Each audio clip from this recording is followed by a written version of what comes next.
ನಮಸ್ಕಾರ ವೀಕ್ಷಕರೇ, ಎಲ್ಲರೂ ಹೇಗಿದ್ದೀರಾ? ಐ ಹೋಪ್ ಎಲ್ಲ ಚೆನ್ನಾಗಿದ್ದೀರಾ ಅಂದ್ಕೊಂಡಿದ್ದೀನಿ. Welcome back to our new video. ಇವತ್ತಂತೂ Bigg Boss next level twist ಮೇಲೆ ಟ್ವಿಸ್ಟ್ ಅಂತಲೇ ಹೇಳ್ಬೋದು. ಹೌದು, ಬಿಗ್ ಬಾಸಲ್ಲಿ ಈ ಒಂದು ವಾರ ಬರೋಬ್ಬರಿ 5 ಟಾಸ್ಕ್ ಅನ್ನೋದು ಇರುತ್ತೆ. ಹೌದು, ಬಿಗ್ ಬಾಸ್ ಮನೆಯಲ್ಲಿ ಈ ಹಿಂದಿನ ವಾರದಲ್ಲ ನೀವೆಲ್ಲ ಗಮನಿಸೇ ಇರ್ತೀರಾ, 2ರಿಂದ 3 ಟಾಸ್ಕ್ ಅಷ್ಟೇ ಇರ್ತಿತ್ತು. ಆದರೆ ಈ ಒಂದು ವಾರ ಬಿಗ್ ಬಾಸ್ ಮನೆಯಲ್ಲಿ ಬರೋಬ್ಬರಿ 5 ಟಾಸ್ಕ್ ಇದೆ. ಏನಕ್ಕಪ್ಪ ಅಂದರೆ, ನೀವು ನೆನ್ನೆ ಕೂಡ ಗಮನಿಸಿರ್ತೀರಾ, ರಕ್ಷಿತಾ ಹಾಗೆಯೇ ಧ್ರುವಂತ್ ಅವ್ರನ್ನ ಇಬ್ಬರನ್ನೂ ಕೂಡ ಎಲಿಮಿನೇಟ್ ಮಾಡ್ತೀವಿ ಅಂತ ತಗೊಂಡೋಗಿ ಸೀಕ್ರೆಟ್ ರೂಮಲ್ಲಿ ಇಟ್ಟಿದ್ದಾರೆ. ಆ ಒಂದು ಕಾರಣ ನೆಕ್ಸ್ಟ್ ವಾರ ಬರೋಬ್ಬರಿ 2 ಎಲಿಮಿನೇಷನ್ ಆಗ್ತಾ ಇದ್ದಾರೆ.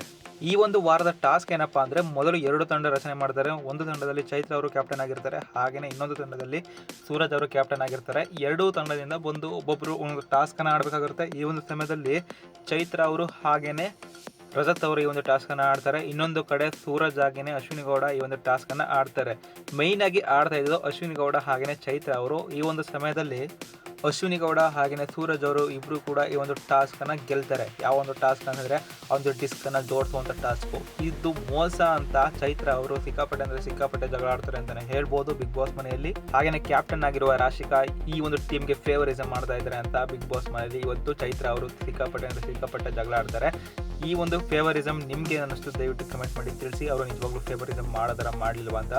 ಸೊ ಇದಿಷ್ಟು ಬಿಡೋದ ಟಾಪಿಕ್ ಆಗಿತ್ತು. ಇವತ್ತಂತೂ ಬಿಗ್ ಬಾಸ್ ನೆಕ್ಸ್ಟ್ ಲೆವೆಲ್ ಅಂತಲೇ ಹೇಳ್ಬೋದು. ಇದೇ ಥರದ ಬಿಗ್ ಬಾಸ್ ಅಪ್ಡೇಟ್ಸ್ಗಳಿಗೆ ನಮ್ಮ ಒಂದು ಚಾನಲ್ನ ಮರಿದನ್ನು ಸಬ್ಸ್ಕ್ರೈಬ್ ಮಾಡಿಕೊಂಡಿರಿ. ಹಾಗೆಯೇ ಪಕ್ಕದ ಒಂದು ಬೆಲ್ ಐಕನ್ನ ಆಲ್ಗೆ ಸೆಟ್ ಮಾಡಿ. ಯಾವುದೇ ವೀಡಿಯೋ ಹಾಕಿದ್ರೆ ನಿಮಗೆ ಬೇಗ ನೋಟಿಫಿಕೇಶನ್ ಅನ್ನೋದು ಬರ್ತಾ ಹೋಗುತ್ತೆ. ಮತ್ತೆ ಸಿಗೋಣ ಮುಂದಿನ ವಿಡಿಯೋದಲ್ಲಿ.